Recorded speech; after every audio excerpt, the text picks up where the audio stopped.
ፈጣሪ ሆይ እናንተ እኔ ደንግጫለሁ። በፈጣሪ ስም መቅዲ ጽናት ይስጥሽ።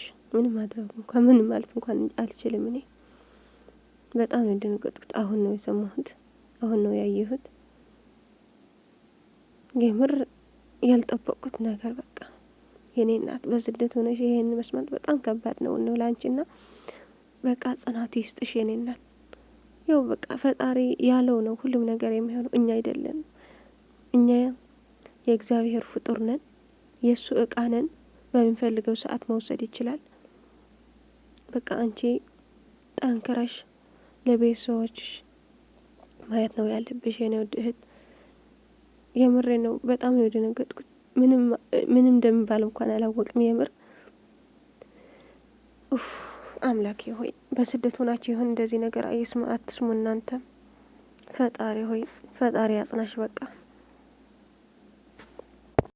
ቅዱስ ሚካኤል ቅዱስ ገብርኤል ያጽናኑሽ። መብርሃን ከጎንሽ ትሆን። ወላዲተ አምላክ መብርሃን ኪዳነ ምሕረት ዛሬ ቅዱስ ገብርኤል ነውና ከአንቺ ጋር ይሁን። እግዚአብሔር ያጽናሽ፣ በርቺ፣ ጽናቱን ይስጥሽ። አባትሽን ደግሞ እግዚአብሔር አምላክ ነፍሳቸውን በደጋጎች ጎን ያሳርፍልን። እሺ እማዬ አይዞሽ፣ በርቺ፣ ጠንክሪልኝ። እሺ እኔ እናት ማርያም በጣም ደንግጫለሁ። እግዚአብሔርን ምለውም አላውቅም እኔ እንጃ። በኢየሱስ ጠንክሪ እሺ። እግዚአብሔር ያጽናሽ የኔ ቆንጆ፣ እግዚአብሔር ያጽናሽ። የስደቷ እህቴ፣ እንደኔ ከርታቷ እህቴ አይዞሽ እሺ፣ ጠንክሪ። ማርያም በኢየሱስ በጣም ነው ያዘንኩት። ማርያም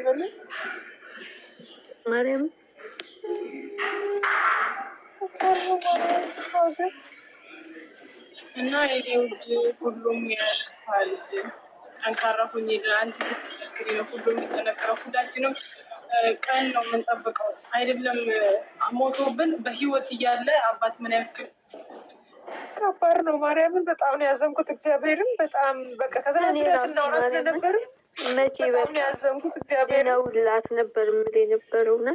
እግዚአብሔር ጽናት ላይ ከብዳል። ሰው ሀገር ላይ ያዘን መስማት እንዴ እኔ ቀምሼዋለሁ አልኩሽ እኮ 15 ቀን ታምሜ ነው ሀገር የገባሁት።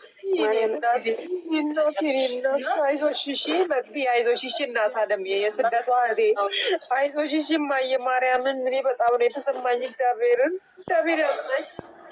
ብዙ ሀገር ምንም አትስሙ። እግዚአብሔርን ምንም ነገር አትስሙ። ማርያምን ከባድ ነው። እግዚአብሔርን እርክሰሽ ያወጣልሽ፣ ጮሽ ያወጣልሽ። በጣም ነው የሚያመው። በጣም እርክሰሽ ያወጣልሽ እና አይወጣም ማርያምን አይወጣም። ግን በቃ እግዚአብሔር እንድትበረታ እሱ ይርዳት። ማርያምን ወይኔ እናቴ ትሙት። በጣም ነው የሚያመው። አይደለም ሰው ሞቶብሽ እንዴት ነው ታመን የምንሆነው? ህመማሞን እንዴት ነው የምንሆነው? በቃ እሱን ማሰብ ነው። አይደለም ሰው ሞቶብሽ እና ይህና ሁላችንም ቀንና ጊዜ ነው የምንጠብቀው። ወደዛው ነን። በእርግጥ ማናችንም እዛው ነን የምንሄደው እና የኔ ውድሄድ በርቼ ያለው እያለች ነበር። ማርያም ያዘንኩት ደግሞ እኛ ጋር በቀደም የመንጋ በርቻለሁ ስትለኝ ያ ነገር ውስጥ የተሰማ ማርያምን አይዞሽ እሺ እህቴ፣ ስደቱ አይዞሽ፣ ጠንካራውኝ እሺ እናቴ። እግዚአብሔር ያጠንክርሽ፣ መብራን ታጠንክርሽ። ምንም ባልንም ዛሬ ቅዱስ ገብርኤል ያጠንክርሽ። እሺ በርትተሽ ቆመሽ ጠንክረሽ ደግሞ ላሉ ቤተሰቦች እግዚአብሔር መጽናናቱን ያድርሽ። ኔውድ እግዚአብሔር ሁሉንም ነገር የሚያደርግ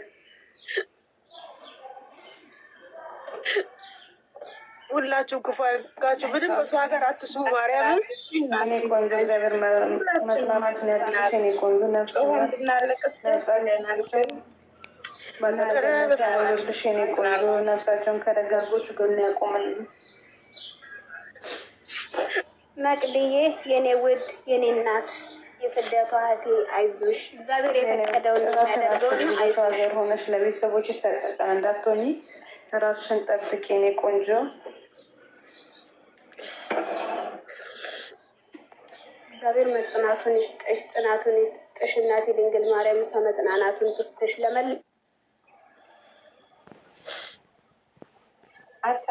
ለቤተሰብ ደርሳለሽ።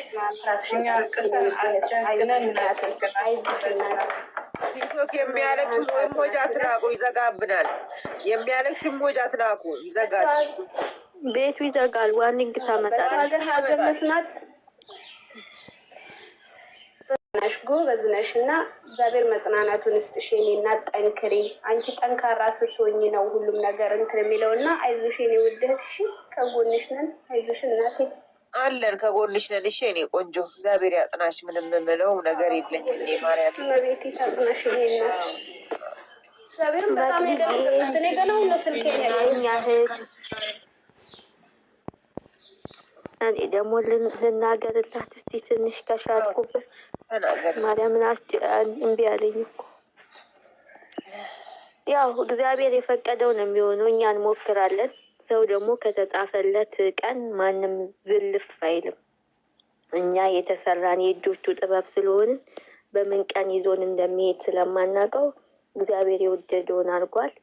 ለአንቺ የብረት ምሰሶ ሆኖ መድኃኒዓለም መቀነቱን ያስታጥቅሽ። ምክንያቱም ስደት ላይ እንደዚህ አይነት ነገር መስማት ማለት ከባድ ነው።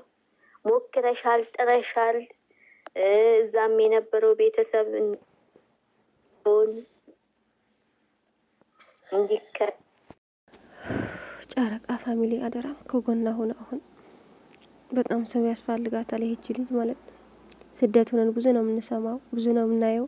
እንኳን አባት ማጣት ማለት የሆነ ነገር ጭንቀት ቢደርስ ራሱ እንዴት እንደምሆን ራሳችን ነው የምናውቀውና የምር ቃላት አጣሁት። ምን ልበል? የምሬ ነው። እንደዚህ እኔ እንጃ ቃላት የለኝም። በቃ ለዛሬ እንኳን ደንግጬ ነው።